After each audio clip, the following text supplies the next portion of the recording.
What's going on, guys? Welcome to Everything Always. My name's Michael Roman, aka Allfires. Now, given the trailer, it's confirmed at least one of the upcoming What If animated series episodes is going to feature T'Challa as Star-Lord, and it's been confirmed from everybody over at Marvel that is Chadwick Boseman doing the voiceover. There are rumors there are additional episodes with him this season, but if this is the only one, then it'll be the first, last, or the last time that we hear him perform. He is, however, still with us in the MCU as Black Panther 2 Wakanda Forever pushes forward, and today we have an enormous leak coming from a trusted industry insider breaking down some key details for the opening scene, which is supposed to, quote, set up the entire film. We're going to break down the entirety of this casting leak, what it says about these roles, and at greater length this role's involvement with the film, and then speculate a little bit with what we already know as to who this exactly could be setting up a future huge name in the MCU. We're going to break down all of the details of this leaked casting call and opening scene for Black Panther Wakanda Forever.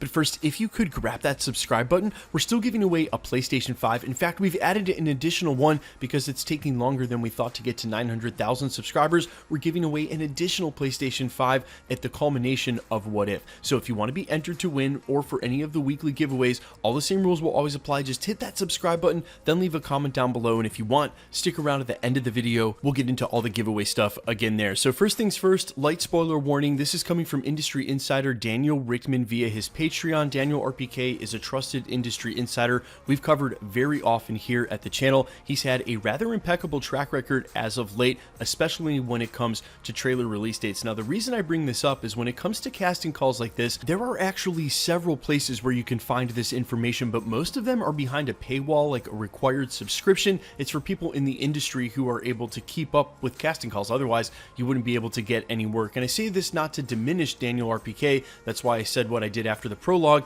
He's a plugged-in industry insider. Wherever he's getting this information, you can take it as fact. That's what leads to the normal spoiler warning. If this is in any way going to ruin Wakanda Forever for you, you might want to back out now. Now, the report goes on to say they're casting two new roles for Black Panther Wakanda Forever, man and woman who open up the film, supporting male and female 40 to 50 role that opens up the Black Panther sequel. It's a very physical scene. They're running all around a ship, and it sets up the whole movie. That's it for now, but apparently it's a character that could come back in other projects. It then goes on to list the dates they need to be available to work, and also says they're interested in a Carrie Coon or someone like her for the female. If you're not familiar with Carrie Coon, she's actually already in the MCU. She played Proxima Midnight, and so thinking forward about this scene and the details they gave us, being on a ship and setting up the entire film really put me in mind of the beginning of Captain America Winter Soldier, which ironically was called the Lemurian Star, and a reference to, of course, Namor. And when you think about Namor being a prevalent antagonist in that film, and the entire opening sequence taking place on a ship and setting up the film, that's what makes me think about the introduction of Atlantis, which to this point, not only have we confirmed at the channel from our own insiders, but has been the #1 point of contention going back probably for about a year now, as everyone has focused on this film. Even before the untimely passing of Chadwick Boseman, we all kind of thought we were going to get Namor or Atlantis being introduced to the MCU, and via Wakanda Forever, I've literally got videos on my channel from July of 2019, summer 2 years ago, talking about and alluding to rumors and leaks of this kind. It's amazing how prevalent and accessible some of this information is, and so early. I mean, think about the major changes to Wakanda Forever's script, and 2 years later, we're still talking about all of the things going on with Namor being involved. But I want to focus a little bit on these characters that are 40 to 50 that could reprise their roles in upcoming films. Generally, those are named characters, and man, I scratched my head for a minute and definitely did some cross-referencing, looked for obscure secondary, tertiary characters, and unfortunately, with MCU being the way it is, changing some details, even if we were able to narrow it down, it doesn't mean that they wouldn't just create their own character for their own purposes. But the fact that they could reprise their role tells me there's an important role to be played here. Also makes me wonder if it isn't a scene that is set back sort of before the current time for Wakanda Forever. So them reprising their role would really just be them showing up in the present. The reason I say something like this is because we assume we're going to be getting Atlantis and or young Namor set up in the upcoming Eternals. When that very first official Eternals trailer was released, I immediately pointed to the young kid who's in one of the opening scenes. We had seen him on social media tagged in pictures with Salma Hayek as the youth of the Eternals, and a lot of people back then were guessing that this was a young Namor. Now, I'm not saying that whoever this role is they're casting for is going to show up in that film. They would have already need to have been casted, but I do think that there's plenty of opportunity in the future of the MCU films, but especially in an opening sequence of, say, something like Wakanda Forever, to do a little backflash and have us set up that character just a little bit in other ways. We're going to want that. They're going to need to do it. And of course, real estate during the Infinity Saga